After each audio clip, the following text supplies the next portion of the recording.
pas baca tuh ini tuh kayak aku ngerasain tuh kayak keiket, bener-bener keiket bang, kayak hampir nggak bisa napas.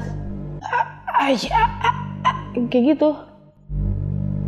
Ada motor, dia duduk di motor sambil lihat, ibu itu kok ada tantenya di atas katanya, kakinya lagi gini-gini bu. Pas lagi mau ke kamar mandi ada pocongnya bang, Aduh, di atas toilet ngambang. Dia lagi gini, tolong.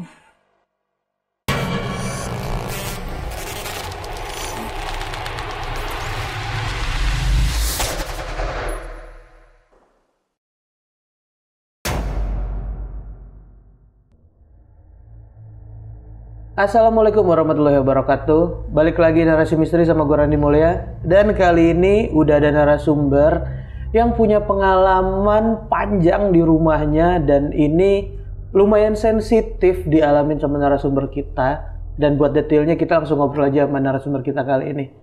Kak Dela, kabar baik ya? Alhamdulillah kabar baik. Nah, Kak Dela ini tinggal di Bekasi. Itu. Nah, gue dapet cerita tentang apa yang dialamin sama Kak Dela dan keluarga lah di rumah. Nah, ini di rumah ini Kak Dela tinggal di rumah ini udah berapa lama, Kak? Kalau untuk di lokasinya sendiri, kurang lebihnya udah 9 tahun. Di sekitar itu? Okay. Dari aku kelas 2 SMA. Tapi baru pindah yang di tempat, di rumah yang kejadian berturut-turut ini, baru dari tahun 2021 bang. 2021? Itu baru pindah pun ke sana? Baru pindah, jadi Dela tuh ngontrak depan-depanan sama mama. Oke. Gitu, jadi sebelumnya masih bareng sama mama, karena berhubung udah berumah tangga, udah punya anak juga, jadi pindah ke depan, jadi biar sendiri. Oke, dan gitu. ini masih satu komplek tempat tinggal ya? Masih. Satu komplek kontrakan ya? Jadi si kontrakannya itu modelnya kayak klaster bang, letter U. Jadi ada gerbang masuk, ada celah buat 2 mobil masuk, parkir, baru kontrakan depan-depanan, terus ada malang gitu. Jadi letter U. Nah, kejadian yang paling krusial Kak Dela alamin apa nih salah satunya? Disetubuhin sama jin. Disetubuhin? Dan itu terasa real? Dari mimpi, tapi begitu bangun bener-bener kita ngerasain kayak ya bener-bener selayaknya kita habis ngelakuin. Ini ngeri nih, dan hati-hati juga nih buat perempuan nih apa yang dialamin sama Kak Dela sebenarnya gitu. Dan masih banyak hal lain yang terjadi di sana. Masih banyak lagi, ketemu bentuk gundurwo, pocong, masih banyak lagi karena memang ada historinya sih bang dari rumah kontrakan ini. Oke, ada kenapanya nantinya. Ada historinya. Oke, nah kita tahan dulu kali ya Kak. Baik. Nah, buat teman-teman yang penasaran dan apa aja yang terjadi sama Kak Dela dan keluarga, tonton sampai habis, jangan di skip karena ini akan panjang dan akan menarik, bikin lo merinding, jadi tonton sampai habis. Dan nanti Kak, sepanjang video akan ada atuk yang digambarin sama timnya Narasi Misteri. Baik. Sosok apa yang Kak Dela lihat, mungkin nanti setelah tayang Kak Dela juga bisa apa benar, apa cocok atau gimana, nanti Kak Dela bisa lihat di sana. Dan buat teman-teman yang punya pengalaman pribadi, kalian juga bisa ceritain di Narasi Misteri, DM aja ke Instagramnya Narasi Misteri atau klik link yang ada di deskripsi di bawah. Dan jangan lupa nih, sebelum lanjut ke videonya, nyalain lonceng notifikasinya dan klik subscribe-nya, karena gue ngelihat masih banyak nih penontonnya Narasi Misteri yang belum klik subscribe. Jadi biar kita bisa terus berkembang, jangan lupa klik subscribe-nya dan nyalain lonceng notifikasinya. Ya udah, kita langsung dengerin pengalaman dari Kak Dela kali ini. Karena di dunia ini bukan cuma kita yang nempatin.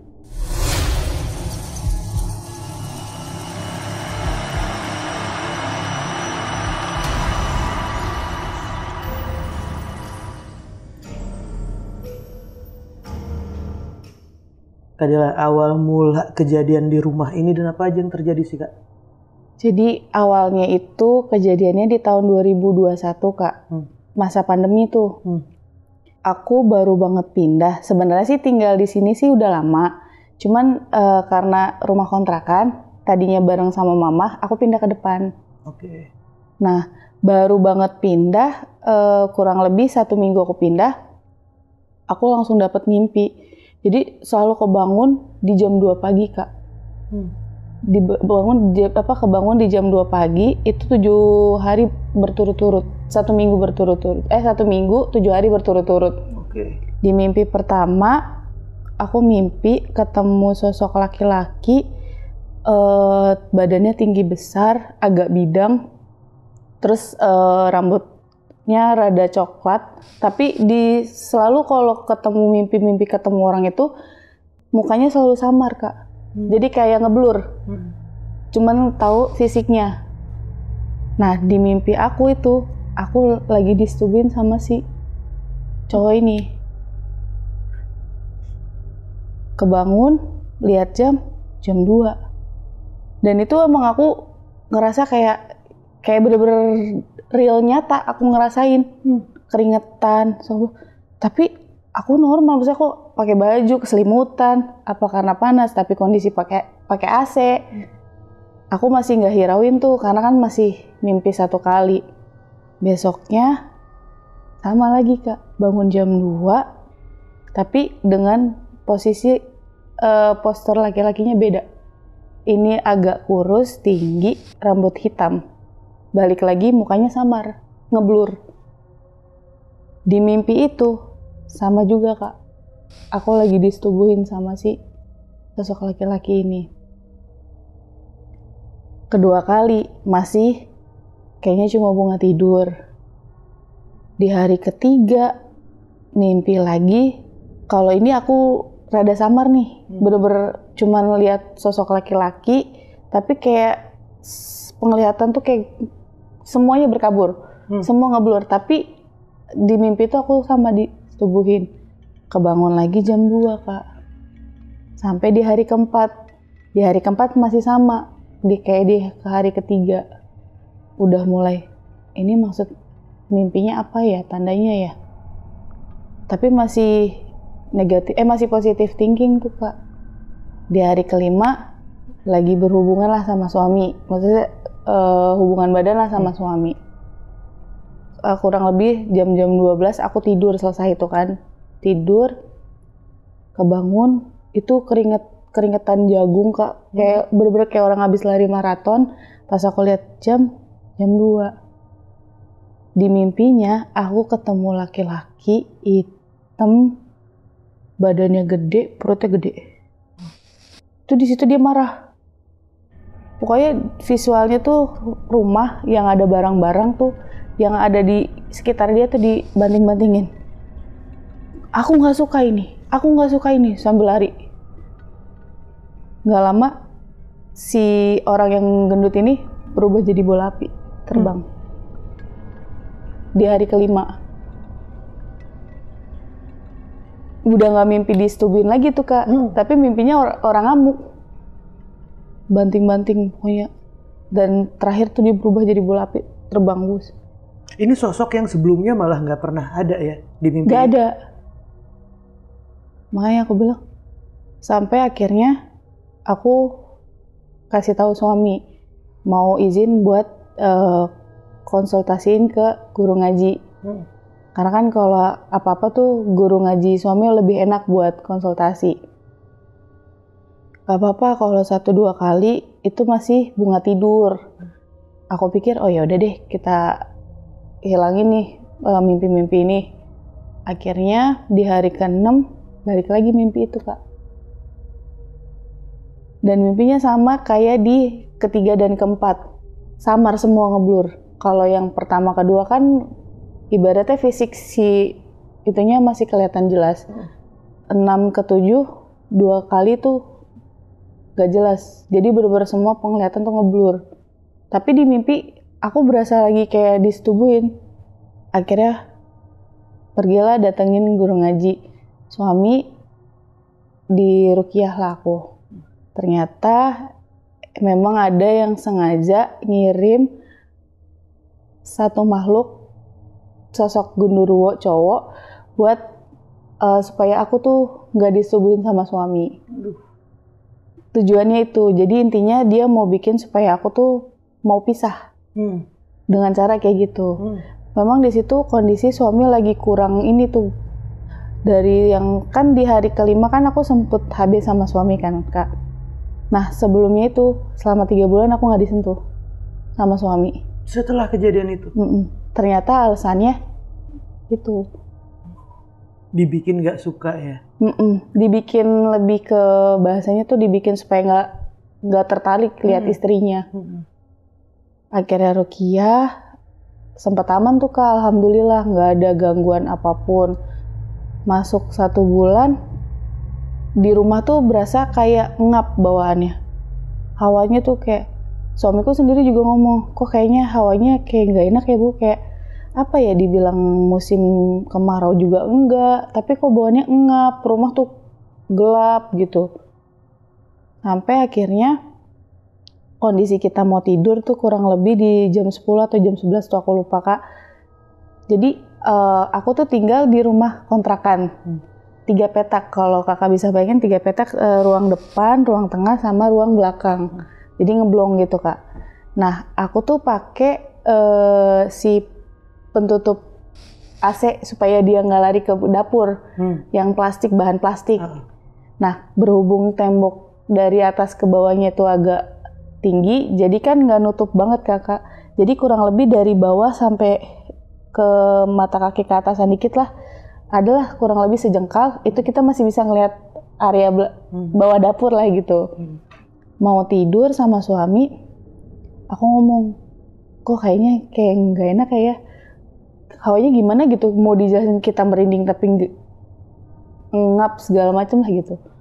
Pas aku lihat ke arah yang pembatas itu, aku lihat di situ ada kalau dibilang kaki manusia bukan, tapi kakinya gede Kak, kurang lebih tuh mungkin tiga kaki kayaknya deh, gede, hitam, dan ada bulunya. Itu masih belum berani ngomong ke suami. Itu sepasang? Apa satu? Ngelihatnya cuma bentuknya gitu Kak. Pokoknya kayak kalau dibilang gedenya tuh 3 kaki. 3 kaki. Terus hitam berbulu. Terus aku bilang, di belakang ada yang nutup apa ya? Kok kayaknya nggak, maksudnya kita nggak punya benda segede itu terus berbulu gitu. Aku masih aku masih hirauin tuh, nggak bilang ke suami. Terus beberapa hari kemudian sama kayak gitu lagi Kak. Baru tuh kedua kalinya aku ngomong, coba deh lihat ke belakang. Ini perasaan ibu doang, apa emang ada sesuatu ya gitu kan? Nggak ada sih Bu, cuman kayaknya di belakang kayak gelap banget. Nah kalau yang kemarin pertama itu kan kaki doang kan ya Kak. Nah kalau kita biasanya kan aku kalau mau tidur tuh lampu dimatiin. Lampu dimatiin. Nah si inian plastik itu Kak, jadi kayak agak lebih berbentuk, tapi jadinya hitam doang. Jadi kayak kita semacam ngelihat bayangan tapi hitam gede. Di belakang kayaknya ada orang ya. Enggak kali, halusinasi doang katanya. Enggak, itu ada deh, kata suami. Oh iya ya, kayaknya kayak kita lihat ada bayangan berbentuk. Apa jangan-jangan ini yang bikin ngap, kata dia gitu. Ya udah deh, besok coba kita konsultasi lagi ke guru ngaji gitu kan. Nah setelah dari situ konsultasi, nggak apa-apa, itu yang di situ nggak iseng katanya. Oh ya udahlah, positive thinking nih, masih santai. Terus nggak lama kan baru pindah nih Kak, kurang lebih ya udah masuk 1 atau 2 bulan deh, aku lupa. Terus komunikasi lah, ngobrol-ngobrol sama tetangga sekitar. Nah pas kata tetangga gini, lu tinggal di kamar 3B ya? Nah, iya udah mau 2 bulan kayaknya masuk deh. Itu kan dulu ada yang meninggal, tapi tali pocongnya kagak kebawa. Hah? Katanya masih simpang siur. Itu baru 1 orang yang ngomong. Oh iya, ya udahlah nggak apa-apa Bu, nggak iseng kok, aku bilang gitu. Tapi yang udah ngontrak di situ pada kagak betah. Oh gitu ya. Tapi alhamdulillah sih sejauh ini belum ada gangguan, aku bilang gitu kan. Masih menenangkan diri lah, nggak ada gangguan kok gitu. Nah besokannya kumpul nih sama tetangga-tetangga yang lain. 2 orang nanya, lu tinggal di 3B ya? Iya. Emang nggak ada gangguan katanya? Nggak ada sih sejauh ini. Nah 2 orang ini ngomong sama kayak yang waktu itu bang. Kayak orang yang pertama tadi. Iya. Tapi ini orang lama di sana? 2 orang? Orang sekitar, akamsi kalau bahasanya mah. Orang anak-anak apa, orang udah lama di situ emang ibaratnya orang Betawi, orang asli gitu lah. Soalnya yang tinggal di sini tuh nggak pernah lama. Yang pertama kalau ada anak kecil nangis mulu. Terus yang kedua, pokoknya baru berapa bulan pindah. Oh, lu di situ berapa lama? Ya udah mau masuk 2 bulan lah. Soalnya di situ ada yang meninggal tuh dulu. Cuman katanya entah tali pocongnya apa-apa gitu ketinggalan. Biasa mama kan kalau cerita gitu ya bang. Alhamdulillah sih belum ada gangguan. Jangan sampai deh. Masih nenangin diri lah depan orang. Besokannya di rumah kayak gitu lagi bang, hawanya. Pokoknya kita selalu ditandain tuh hawa rumah tuh selalu nggak enak. Ngap. Terus kayak berasa apa ya, kita tinggal bertiga nih, aku, suami, sama anak. Anakku kebetulan waktu itu masih umur kurang lebih 6 bulanan. Itu sempet yang dimimpi disetubuhin itu bang, anakku sempet nangis. Dan aku emang sempet balik lagi ke rumah mama selama 2 minggu. Karena kan aku pikir itu masih ada gangguan kan, anakku pun nangis terus. Aku jadi notice tuh, oh iya jangan-jangan waktu itu si Ade nangis gara-gara gangguan ini nih. Karena kan tadi ada yang bilang anak kecil tinggal situ nangis, nggak betah pindah. Mulai disambungin sama kata ibu-ibu tadi. Apa jangan-jangan iya ya, ternyata aku udah diganggu dari awal. Tapi bukan maksudnya yang nggak pernah ngelihat bentuk pocong apa atau apa gitu loh. Sampai akhirnya ya udahlah, Bismillah aja deh, semoga di sini betah, nggak ada inian yang kayak yang orang-orang bilang gitu. Sampai akhirnya ini kondisi jam 5. Itu pernah tuh 2 kali, tapi di hari yang berbeda. Jadi selang 1 hari, 2, 3, selang 3 hari kejadiannya sama. Di jam 5 mepet mau maghrib, aku tuh selalu mandi tuh mepet mau maghrib. Yang kata orang kan sebenarnya nggak bagus kan ya bang. Apalagi kondisi kamar mandi kan lebih banyak aktivitas lah. Sampai jam 5 aku mandi. Jadi itu pintu kamar mandi tuh bukan yang kayu. Kalau abang tahu yang modelan kayak stainless. Jadi kalau pas nutup kan bunyi teng kayak yang besi-besi gitu bang. Nah di kamar mandi aku tuh sistemnya depannya itu kompor, terus agak jalan sedikit baru mesin cuci di depan kamar mandi, baru masuk kamar mandi. Jadi kan masih depan-depanan kan. Nah kebetulan kamar mandi itu ada celah ventilasi sama di dapur. Aku mikirnya berapa kali pintu kebuka ketutup itu dari angin. Teng bunyi sampai 3 kali. Nengoklah aku ke pintu. Itu dari nggak nengok full 100% sih bang. Jadi kayak dari mata ekor gitu aku ngeliat di atas kompor tuh kayak apa ya, kayak ada gantungan baju warna putih. Tapi kan di atas kompor sejauh ini jarang ada yang naruh apapun emang nggak ada juga gantungan gitu loh bang. Tapi kayak kain putih ngambang gitu. Ini salah lihat apa enggak ya? Mana lagi mandi kan. Dalam hati, ya Allah maaf ya Allah, baca doa di kamar mandi ya Allah gitu. Saking panik nih kak. Al-Fatihah aja udah akhirnya dalam hati, tapi Al-Fatihah deh dalam hati. Lihat lagi, udah nggak ada. Wah alhamdulillah nggak maksudnya nggak ngelihat yang bentukannya aneh banget nih. Akhirnya mikir lagi, apa jangan-jangan ini udah mulai diganggu nih, aku bilang. Pas 3 harinya kayak gitu lagi bang, mandi, tapi ini lebih sore karena kan mengingat kemarin agak maghrib diganggu, ya udah deh sore deh paling aman. Tapi kayak gitu lagi, Teng, angin perasaan nggak kenceng-kenceng banget. Mau nengok tapi ragu. Ya udah, akhirnya aku nengok. Kayak gitu lagi. Jadi kayak ibaratnya kayak kain putih ngambang, tapi depan kamar mandi. Masih di atas kompor? Iya. Di atas ya? Di atas. Jadi kan komporku tuh kayak wastafel di agak tinggi gitu kan, wastafel sekolong, baru si wastafel cuci piring. Berarti di atasnya. Wah, udah mulai nggak beres lagi nih. Ceritalah ke suami. Ya, ibu ngalamin ini nih gitu kan. Konsultasi lagi kita ke guru ngaji. Cuman karena berhubung kayaknya gangguan tuh udah mulai agak intens nih. Kayaknya kita harus manggil yang bisa datang ke rumah deh. Kalau Pak Ustadz kan jatuhnya agak kejauhan. Nggak enak juga kalau konsultasi terus-terusan via WhatsApp gitu kan. Ya udah, ketemulah sama Ustadz dekat rumah. Datang ke rumah. Ngelakuin ruqyah kedua lagi, Kak. Sampai ruqyah lagi nih kedua. Kali ini bukan ruqyah aku doang. Serumah-rumah. Ruqyah. Serumah-rumah maksudnya rumah dan orang-orangnya? Iya. Berarti suami jadi, juga? Aku, suami, anak, sama rumahnya. Ibaratnya ruqyah sekalian pembersihan. Udah berjalan aman. Terus sempet ketemu tuh si sosok pocong ini. Pocongnya itu nampak ada di kamar mandi. Dia tuh tempatnya emang di kamar mandi ternyata.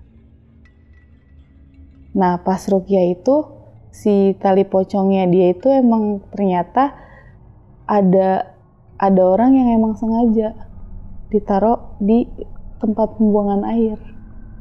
Yang gak ngerti tujuan dan fungsinya itu untuk apa. Kayak gitu. Jadi kalau abang tahu nih, pembuangan air kan biasanya kan udah kayak kotak, terus nanti ada bolongan-bolongan gitu kan. Jadi datar kan. Kalau di tempat rumah aku itu, jadi kayak aku kurang tahu berapa sentinya, tapi masuk dulu ke dalam, baru si bolongan pembuangan air. Jadi kayak ibarat udah pernah dibenerin gitu loh bang. Jadi lobang, terus masuk dulu, baru terus pembuangan airnya di bawah. Beda sendiri. Aku beberapa kali nanya, kalau mamaku kan aku udah tahu kan, rata. Dan aku nanya ke tetangga yang lain, semua sama rata. Cuman di aku doang itu agak ngebolong gitu, nggak ngerti kenapa. Tapi talinya itu ada di situ? Atau belum? Kita sih udah nggak ngebongkar itu ya Kak, karena ya itu kan nggak tahu kejadiannya kapan.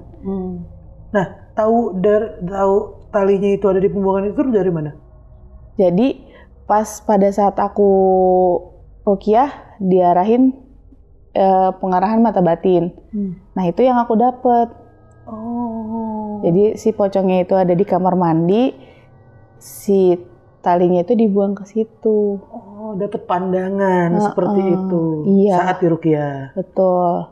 Nah kan proses ruqyah itu kan kita suka ada yang ngajakin ini ya bang, makhluk yang ayo kamu jin muslim apa bukan.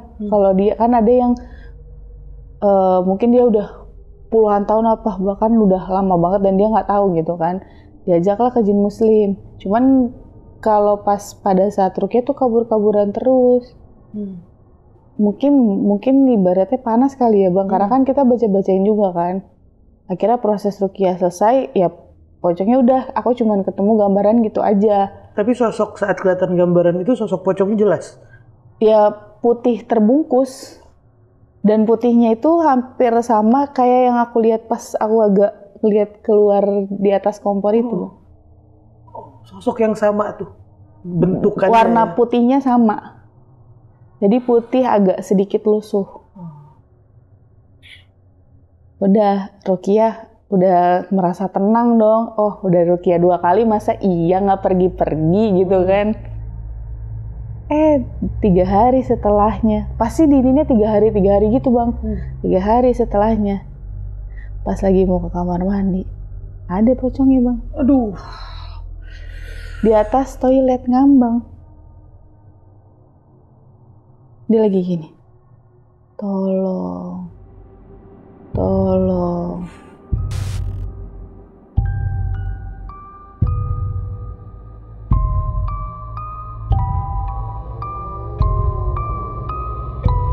Nggak jadi ke kamar mandi.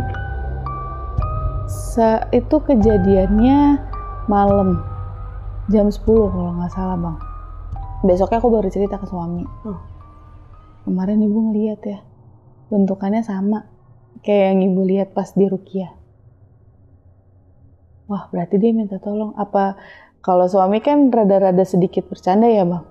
Oh, berarti udah mau nih diajak muslim, gitu kata suami. Gimana caranya, kan kita nggak ngerti. Coba aja panggil. Lah panggil gimana? Cong-cong gitu. Akhirnya, yaudah coba kita ajakin deh bu. Kan kemarin udah diajarin sama Pak Ustadz. Mau masuk muslim nggak? Kita coba. Terus katanya kalau emang dia mau, iniin 2 kalimat syahadat. Bener bang. Habis gitu, yang tadinya hawanya panas sudah si pocongnya hilang. Hilang gitu aja? Hilang. Dia baca syahadat, dibantu dia ngomong, alhamdulillah hilang. Udah selesai, aku pikir bener-bener udah tenang nih, udah 2 kali Ruqyah, masa masih ada aja gangguan, aku bilang gitu kan.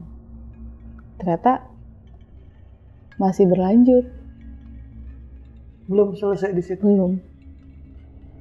Yang ketiganya lagi tidur, itu kurang lebih, itu lagi proses nggak bisa tidur tuh bang, jam 12, jam 1. Jam 12, jam 1. Tiba-tiba, aku tuh kalau udah ngerasain pundak 2 berat, itu tanda-tanda ada yang mau masuk bang. Udah mulai mau kerasukan. Aku bilang sama suami, pundak nggak enak nih. Iya emang, hawanya panas lagi nih. Jangan-jangan balik lagi, kata suami.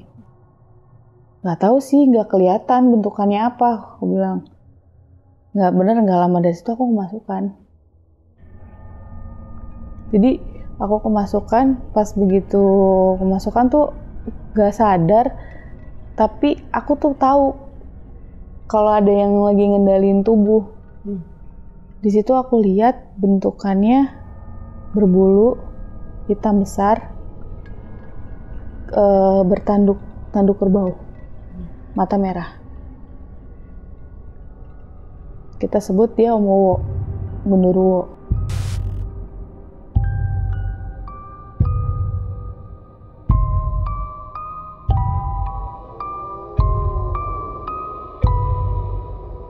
Masuk aku, saya mau pergi,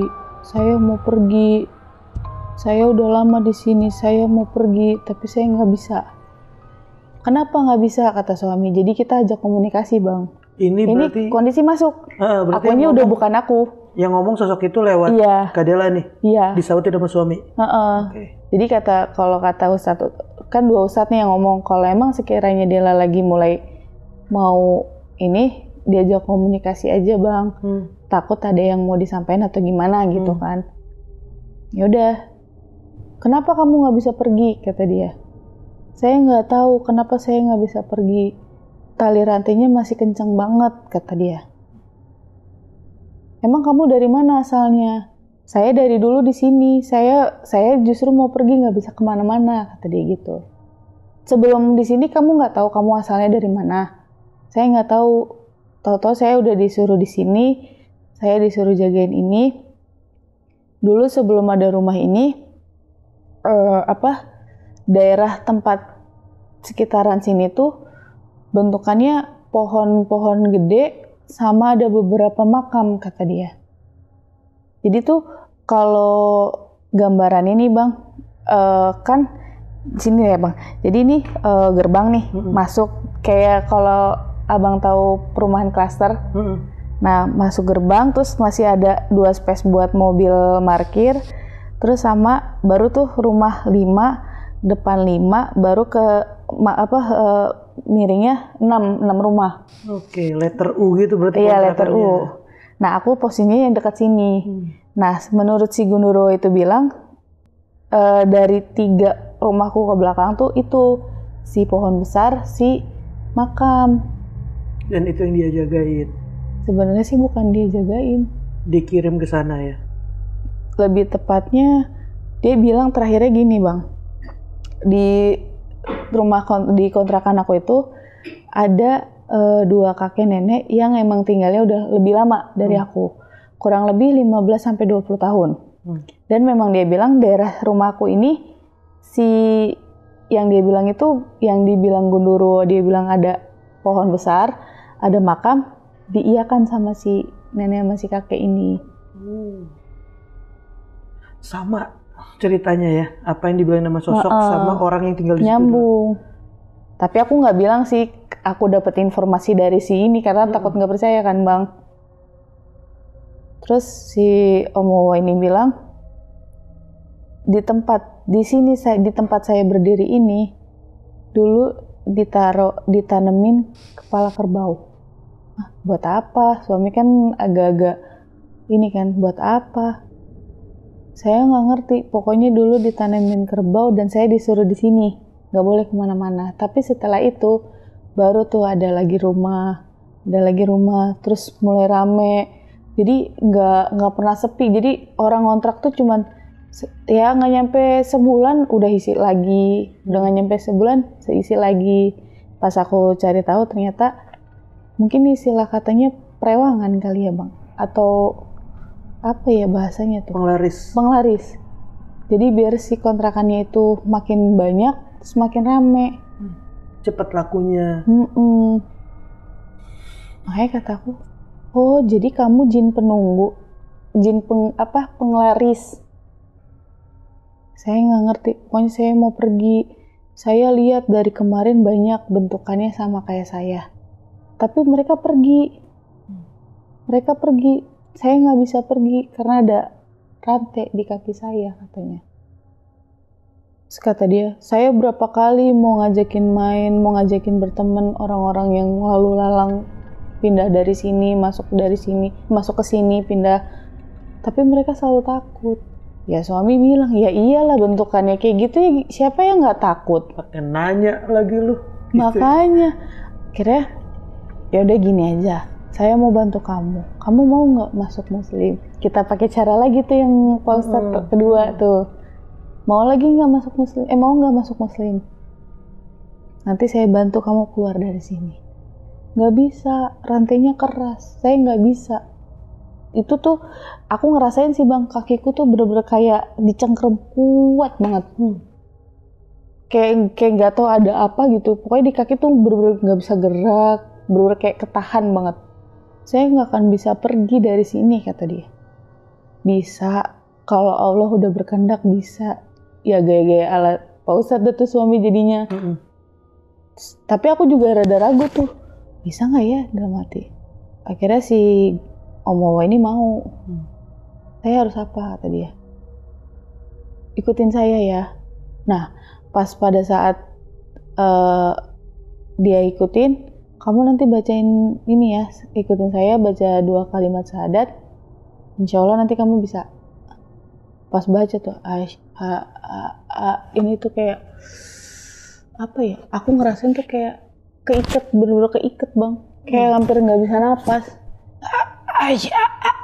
kayak gitu. Tapi kita coba terus-menerus, kadang kan ada kondisi pas kesurupan itu kayak setengah sadar, aku coba usahain aja, paksain aja ya, aku bilang. Jadi ada kondisi ntar si Om Wowo, ada kondisi ntar aku.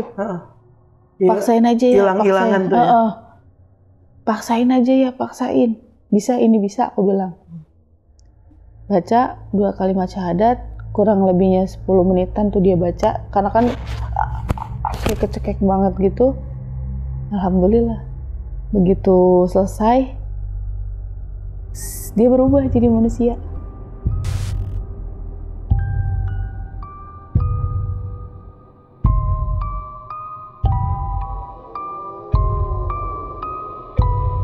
Jadi di pandangan aku di depan itu ada sosok. Jadi dia ibaratnya kayak zaman dulu sih. Entah itu zaman kapan yang dia nggak ada busana atas, tapi dia pakai di bawah ini kayak model rok, tapi kayak batik, kayak mungkin batik yang gitu. Dililit tapi versi cowok. Terus baru ada selempangan, nggak ngerti itu kain apa, jadi cuma selempangan gitu. Mungkin bahasanya kalau zaman dulu Prabu ya. Rambutnya gondrong nih bang, kayak abang. Enggak dong. Iya sih, sama sih. Rambutnya gondrong tapi gondrong, lurus, terus dia kayak ada pakai apa gitu ya di kepala, kayak pengikat kepala gitu, warna putih. Kain putih, tapi yang ini batik, yang roknya batik. Loh, saya berubah. Kalau kayak gini orang nggak bakal takut sama saya, kata dia. Diajak ngobrol lagi sama suami. Sekarang kan udah berbentuknya udah sama nih kita nih, kata suami gitu. Udah ya, dijemput ya sama pasukan Allah. Kalau kata suami kan gitu kan. Udah ya, dijemput ya sama pasukan Allah. Gimana caranya? Kata dia. Ntar, saya panggilin dulu. Padahal mas suami juga rada-rada ragu tuh bisa apa enggak. Karena kan biasanya kayak gitu-gitu kan cuma ustadz doang ya bang. Dan gue ngebayangin nih situasinya gak sesantai ini saat itu. Lebih ini sih. Tapi pada saat suami nyoba bacain Al-Fatihah, Al-Ikhlas sama Anas, baru tuh suami bilang, atas izin Allah tolong jemput makhluk ini.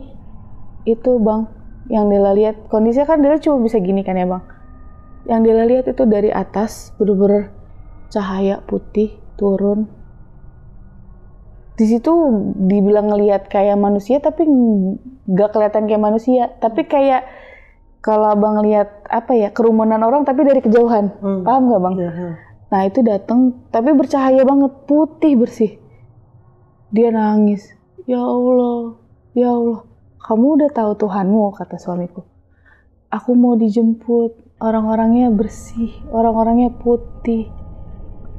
Berarti saya bukan termasuk dari golongan hitam, kata dia gitu. Kemarin saya hanya salah, katanya. Di kaki saya juga udah nggak ada. Alhamdulillah bang, naik pelan-pelan ya. Ngikutin yang si rombongan yang aku bilang itu. Naik pelan-pelan.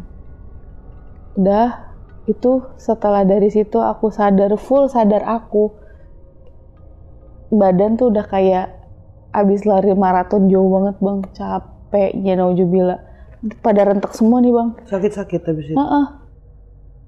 Pas aku komunikasi ke guru ngaji suami, baru tuh balik lagi by WhatsApp. Oh, kamu berarti udah ngebantuin si makhluk ini pergi dan lepas dari perjanjiannya dia. Dan emang itu energinya kuat banget. Makanya kenapa setelah kamu selesai bantuin dia, kamu yang habis tenaganya. Dan itu pertama kalinya seumur hidup. Itu pun suami ya ngalamin hal seperti itu. Itu berarti modalnya ya udah pede aja dulu, istri gua begini nih ke situasi sekarang kayak gitu. Dia lebih mentinginnya yang penting istri gua bisa sadar lagi gitu. Nih. Karena nggak ada siapa-siapa di rumah. Iya. Kebetulan waktu itu anak dititip ke rumah mama di depan. Karena emang suasananya udah nggak enak banget bang. Lagi kata suami, alhamdulillah berarti kita bisa ya bu. Dan anak-anakku kan cewek ya bang. Itu kejadiannya kurang lebih sekitar anak aku tuh udah mau masuk 1 tahun ya bang. 11 bulanan nih. Nah, dari kejadian itu udah selesai nih bang. Rumah udah, wah alhamdulillah. Udah setiap sudut udah bercahaya bang. Yang udah tadinya gak ada ngelekep tadi. Enggak. Bener-bener kita yang ngeplong, enak, santai. Bener-bener kayak, wah kayaknya ini udah bener-bener udah aman nih, udah gak ada gangguan apapun nih. Ternyata anak aku. Kenapa? Jadi sensitif. Setelah dari itu kejadiannya, dari yang aku bantuin si makhluk itu kurang lebih 3 atau 4 bulan ya bang. Anak aku masuk 11 bulan.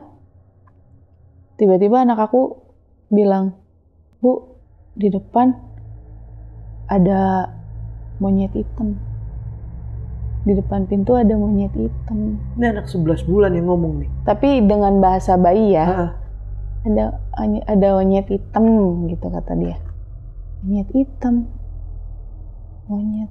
Aku mikir dong, oh apa jangan-jangan yang dilihat itu genderuwo yang mata merah.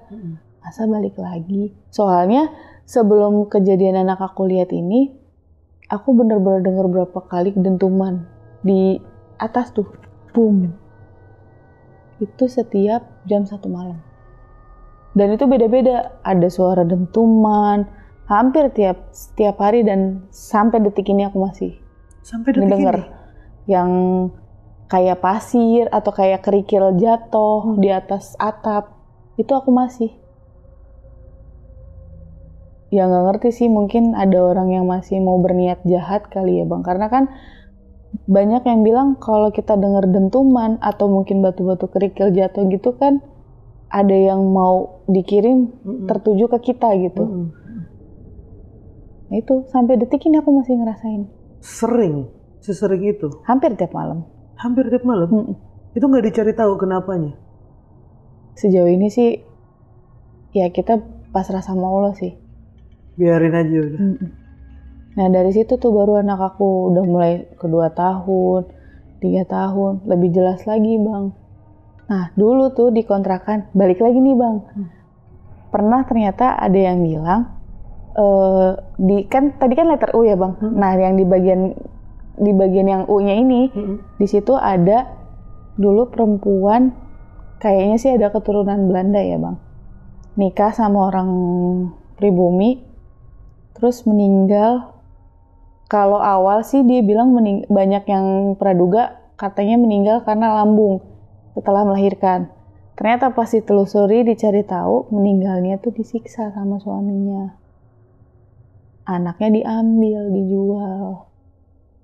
Tapi ini udah di kontrakan itu?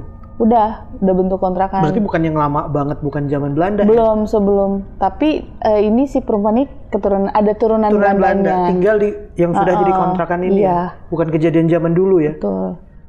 Kalau menurut dari yang tadi aku bilang tuh kan ada si kakek sama nenek yang udah lama.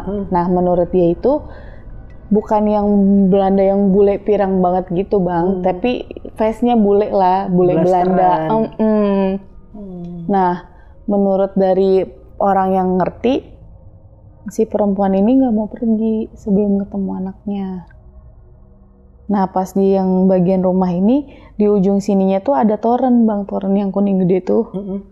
Nah, dia suka duduk di atas. Jelalahnya anak aku usia 2 tahun apa mau ke 3 tahun lagi main nih Bang jam 8 malam. Jam 8 malam. Kadang-kadang kan masih kita kasih main sampai jam 9 lah maksimal. Karena kan emang cuma di lingkungan rumah kontrakan kan, jadi nggak keluar-keluaran. Lagi main, temen-temennya lagi pada asik di depan rumah tetangga tuh, di situ ada motor, dia duduk di motor sambil lihat. Ibu, itu kok ada tantenya di atas katanya. Kakinya lagi gini-gini Bu. Numa lihat. Iya, tantenya cantik banget. Ya udah yuk pulang yuk Nak. Pas pulang aku ya sebisa mungkin ya Bang baca aja Al-Fatihah, aku tiup-tiupin aja. Nggak ngerti sih itu bisa apa enggak. Aku usap-usapin mukanya, maksudnya biar dia nggak ngikut. Takutnya kan ngikut habis dia lihat gitu. 2 hari 2 malam anak aku sawan. Sakit habis itu? Sakit, panas. Sakit, akhirnya sama hari pertama kita kasih obat paracetamol. Tapi sakitnya itu selalu di atas jam 7 malam. Takutnya kan orang kalau kayak gitu kan gejala tipes ya Bang. Yang kumatnya di malam doang ya. Tapi tanda-tanda anak aku tuh nggak sampai yang ke situ. Jadi kayak ibaratnya sakitnya sakit sumeng. Terus kadang-kadang kalau lagi tidur dia gini-gini. Terus suami pernah ada kejadian kayak gitu. Oh ini sawan Bu katanya.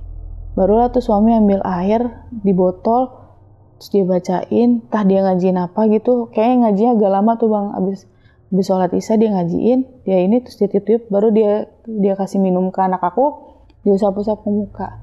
Normal besoknya. Tanpa obat lagi tuh? Enggak. Karena kan ibaratnya kan suhu kalau nggak salah cuma 37 ke 38 deh. Itu kan masih kategori masih belum terlalu parah kan. Karena kalau udah 39 40, oh berarti ini ada keluhan penyakit gitu. Makanya masih 38 kita kasih paracetamol. Anak kecil kan biasanya gitu ya bang.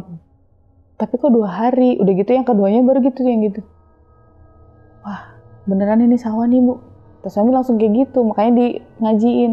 Alhamdulillah bang, sehat, bener-bener langsung sehat. Yang tadinya lemes kayak gitu-gitu udah bangun berdiri. Karena melihat sosok perempuan tadi Iya. ya. Tapi Kak Dela itu nggak melihat sosok perempuannya di atas itu? Kalau ngelihat sebelum pindah waktu aku masih tinggal di rumah mama, itu pernah. Jadi 2 kali setiap malam itu sama tuh posisi bisa tidur di jam-jam 1 apa kalau nggak salah apa jam 2 ya bang. Masih bisa masih melek. Suara pertama anak ayam. Pik pik pik pik pik. Itu masih belum ngerti tuh mitos-mitos, katanya kan kalau dengar suara anak ayam kunti apa-apa gitu ya bang katanya. Ah nggak ada. Apa mungkin ada anak tetangga kali melihara anak ayam. Masih ya udahlah biarin aja gitu. Di malam kedua dengerin anak tetangga. Jam 2 malam bang cengenges. Kayak itu belum tidur bocah jam segini. Mau keluar rada ragu. Tapi suaranya yang tadinya jauh bang, yang tadinya deket nih jadi jauh. Terus kalau di mamaku kan kamar 1, jadi aku tidurnya di ruang tamu di depan. Jadi kita gelar kasur gitu kan. Pas berarti kan kita ngeliat ke jendela tuh depan bang. Keluar ya. Kalau lagi mati lampu dalam, terus di luar kan berarti nyala ya bang ya. Berarti kan kalau ada yang duduk atau apa di depan kelihatan bang. Nah itu pas aku bilang suaranya makin jauh tapi masih makin aktif gitu suaranya. Pas aku nengok, pas aku mau keluar, mau bangun, mau buka pintu gitu, ngeliat ke jendela, itu ada kayak jatuhnya aku lihat kayak perempuan duduk. Kayak bentukannya tuh kayak cuman perempuan duduk dari belakang tapi rambut panjang. Mau begini, akhirnya tarik selimut, baca doa dari dalam selimut. Nggak jadi deh tuh. Nggak jadi udah. Ngeliat itu duluan. Baru cerita ke mama. Mah, kemarin 2 hari yang lalu denger nggak ada suara anak ayam? Nggak ada. Tapi kamu dengernya rame nggak? Kata mama. Ya lumayan ya anak ayam gimana sih pik pik pik. Itu mitosnya kunti. Ada kunti itu. Nah baru tuh kebesokannya mah denger si Naya sama si adiknya belum tidur, kayaknya masih ada suara cengenges. Nah kalau dia deket berarti jauh, kalau dia ngejauh berarti tandanya deket. Oh pantes aku ngeliat wujudnya duduk di depan mau dengan suara yang jauh. Kalau kata orang tuh bilangnya kalau dia suaranya deket berarti jauh. Berarti kalau dia ngejauh makin deket. Berarti kan dia pas aku denger kan makin lama makin jauh tapi makin intens kan bang. Begitu ngelihat itu, aduh, nggak ngerti tuh apakah ini si perempuan yang di tandon atau siapa? Atau beda lagi. Tapi sejauh ini aku nggak pernah ngelihat bentuk ininya. Dan jadinya yang pasti suara cengenges itu bukan suara anak tetangga ya? Bukan. Jam 2 malam bang. Anak kecil di luar kagak ada emaknya kan nggak mungkin. Itu kejadian awal banget sih sebelum aku pindah. Tapi masih positive thinking. Paling cuman diganggu gitu doang. Ternyata pas begitu pindah berentet. Sampai terakhir anak aku jam 10 malam habis selesai main dari rumah mamaku mau ke rumahku. Kan nyebrang doang nih. Pas dia lagi jalan ngucuk berhenti tengah jalan ngelihat ke gerbang. Terus masuk ngomong sama aku, Bu sini deh. Itu kayaknya anak baru kemarin deh 3 apa 4 tahun deh. Kan udah lebih ngerti tapi dia masih belum tahu kalau 3-4 tahun anaknya Kak Dela belum tahu tuh apa yang dilihat itu ternyata sosok gitu.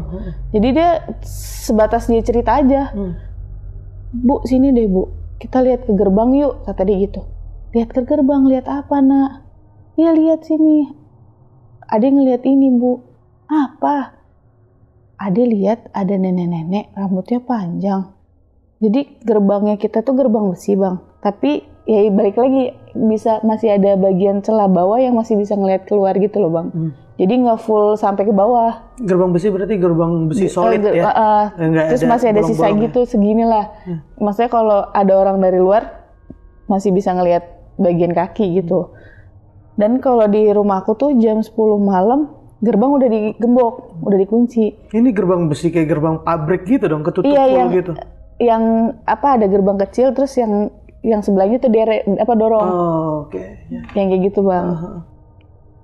Sini Bu, ada yang mau masuk tapi nggak bisa masuk. Dia lihat itu nenek-nenek kulitnya tuh kayak kering, dia bilangnya kering. Yang dimaksud tuh keriput, kering katanya. Tapi ada lihat kakinya nggak ada Bu. Nggak ada, yang bener deh, jangan kayak gitu. Iya beneran, coba deh, makanya ibu lihat, dia kakak narik, nggak usah udah yuk, kita bobo, cuci muka, cuci kaki, bobo, baca doa ya deh ya, biar nggak si neneknya biar nggak ikut ke dalam. Emang kenapa, bukan itu orang? Iya nggak apa-apa, udah kita baca doa, kita bobo ya deh ya. Mau ngejelasin kan anak kecil takut penakutan atau gimana kan, daripada nanti dia nggak bisa tidur, kebawa mimpi. Aku nggak bilang kalau itu bukan orang. Dan susah juga ngejelasin itu ke anak gitu. Kecil. Sampai sekarang anak aku. Sampai sekarang masih itu? Sekarang anakku umur berapa Kak?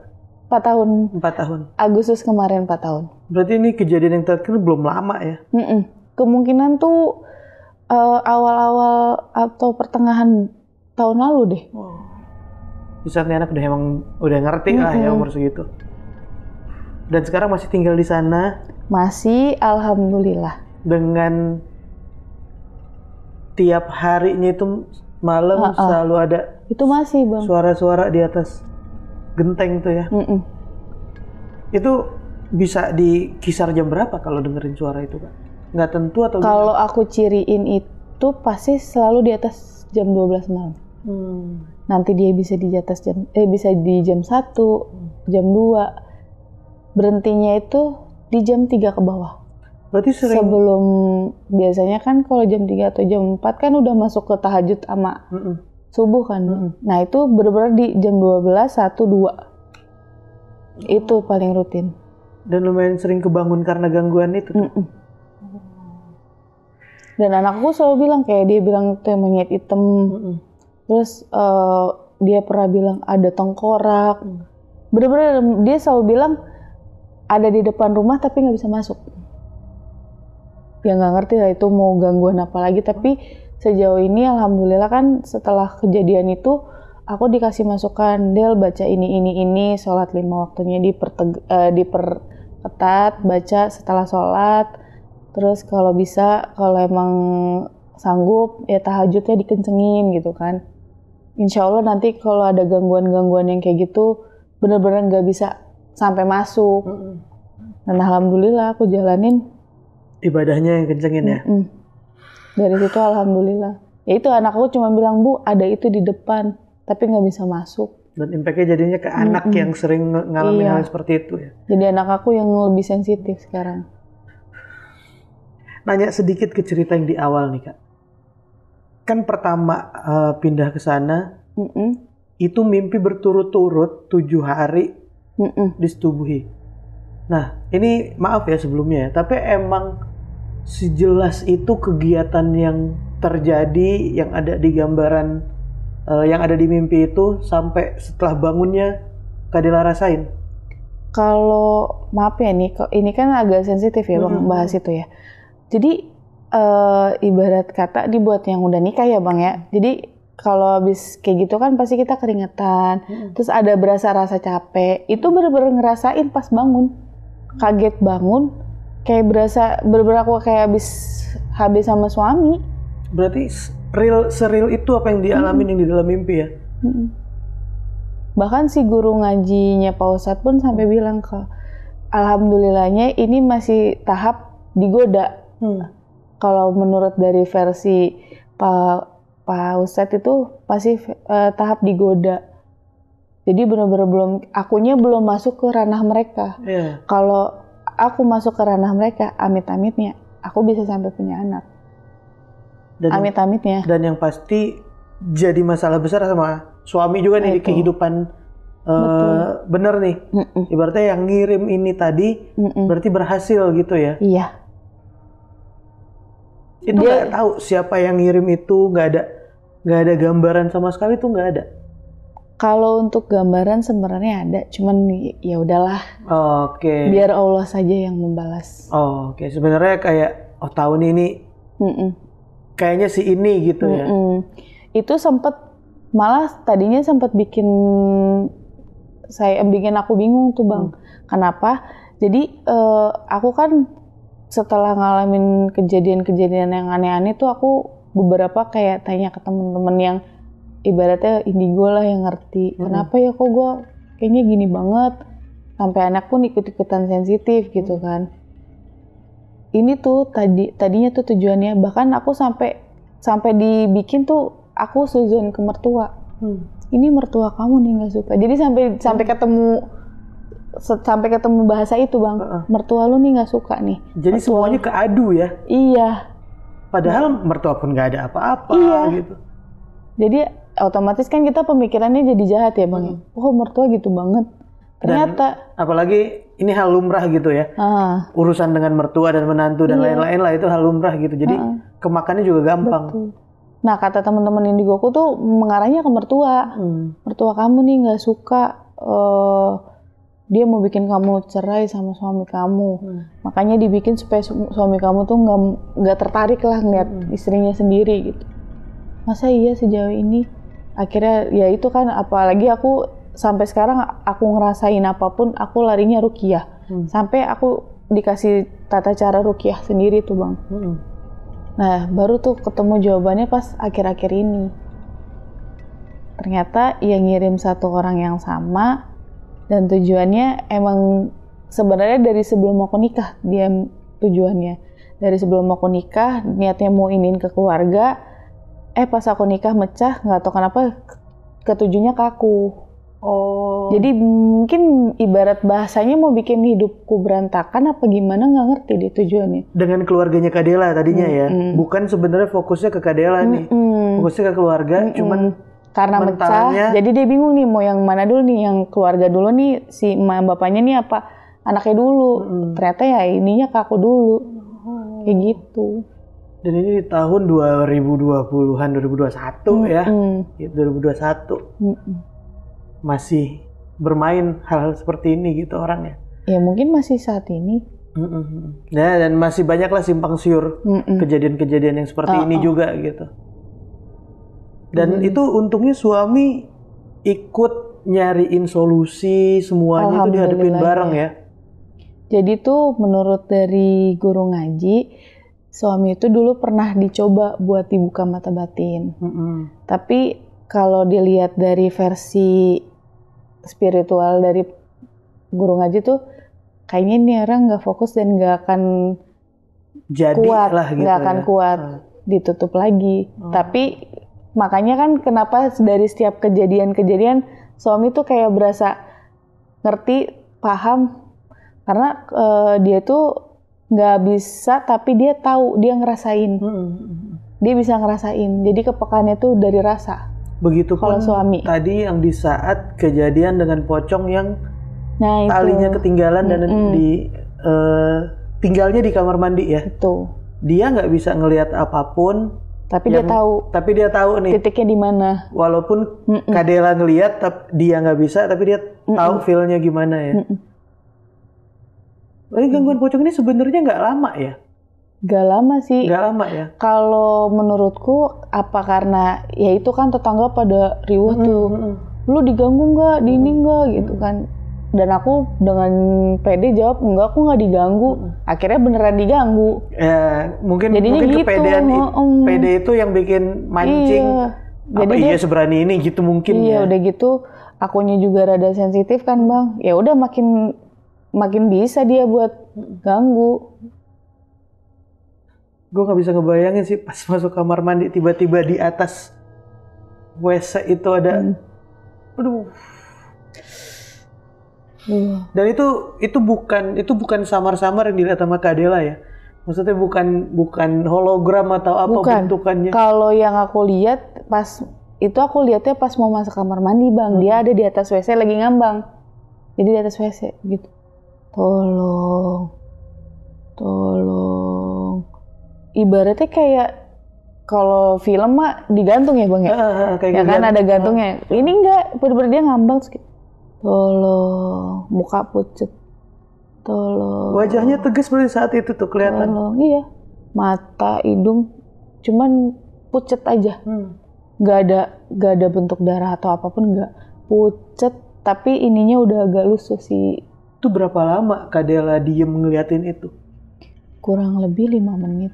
Karena kan kaget, shock. Berarti diem depan kamar mandi ngeliatin itu? Tapi karena berhubung Dela bukan tipe yang kaget langsung ini, jadi langsung muter badan tapi pelan-pelan bang. Nggak jadi nahan kencing sampai berat besok tuh pagi. Kaki itu ya? Nahan kencing, untung kan maksudnya itu udah sekitar jam 10, jam 11. Jadi aku balik, udahlah besok aja. Cerita ke suami besok aja deh. Daripada ntar dua-duanya takut ke kamar mandi. Tapi bisa tidur setelah itu? Ya gitu, jadi bangun gelisah. Soalnya kan di dalam... Takutnya tiba-tiba dia masuk kan nggak lucu juga bang. Dan di dalam kepala kan tahu nih, ini gue tidur sini, ada sosok itu di situ gitu. Iya. Ya baca-baca doa dalam hati supaya dia nggak masuk ke ranah kita gitu. Maksudnya jangan sampai tiba-tiba ada di depan muka gitu kan. Dan maksain tidur biar ngelupain itu ya? Iya, tapi nggak bisa juga. Dan emang itu kondisi lagi susah tidur juga sih bang. Jadi makanya kan kenapa aku ininya selalu jam 2. Terus selalu tahu tuh ada dentuman, ada kerikil-kerikil. Karena tuh posisi tuh emang lagi tidur tuh kayak jam 3. Kalau nggak habis subuh baru tidur. Baru bisa tidur. Kadang-kadang kayak gitu bang. Makanya kenapa aku tahu setiap malamnya itu. Itu yang aku rasain. Dan ini semuanya setelah pindah ke itu ya, di rumah ibu mas ada tapi sedikit ya waktu di... Nggak ada sama sekali. Nggak ada sama sekali di rumah ibu ya? Cuma kalau di rumah mama, si bunyi kerikil iya. Oh tetap ada. Tapi masih positive thinking, paling pasir jatuh atau apa. Tapi kalau untuk gangguan-gangguan yang sampai ekstrim kayak gitu, ya benar-benar setelah pindah ke depan. Ini kontrakan lama atau kontrakan baru Kak? Kalau jatuhnya kan menurut dari yang udah lama sih tuh ya bang. Jadi yang paling lama itu yang pas di bagian mamaku. Oke, itu yang ada si nenek dan kakek tadi tuh yang udah 20 tahunan di sana. Iya. Nah yang selebihnya yang sini sama yang belakang tuh baru dibangun. Oke. Gitu. Dan ini di Bekasi ya, di kota ya maksudnya. Iya, ya bukan pedalaman gitu. Enggak, bukan. Bekasi kota. Di kota ya.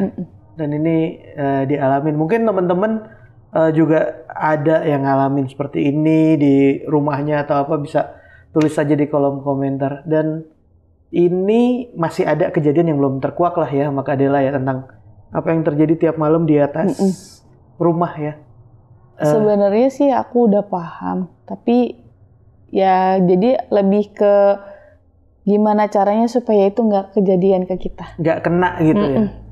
Jadi aku cari step-stepnya. Ya biarin kan aja gitu. Ada yang bilang gini bang, kalau kita dengar dentuman atau mungkin bahasanya kiriman yang kerikil gitu, tidur aja di lantai, telepekin badan katanya sih. Itu aku sampai aku jalanin. Udah bener-bener denger itu langsung buru-buru tidur di lantai. Katanya ada yang bilang begitu. Terus kayak yang ruqyah mandiri sekarang seminggu sekali aku rutinin. Tetap menghindari apa yang nggak diinginkan aja lah ya, karena tahu situasi seperti apa gitu ya. Betul. Kak Dela, makasih banyak ya udah mau ceritain satu ini. Sehat-sehat buat suami dan anak juga. Semoga nggak ada hal-hal yang nggak diinginkan di sana ya. Amin.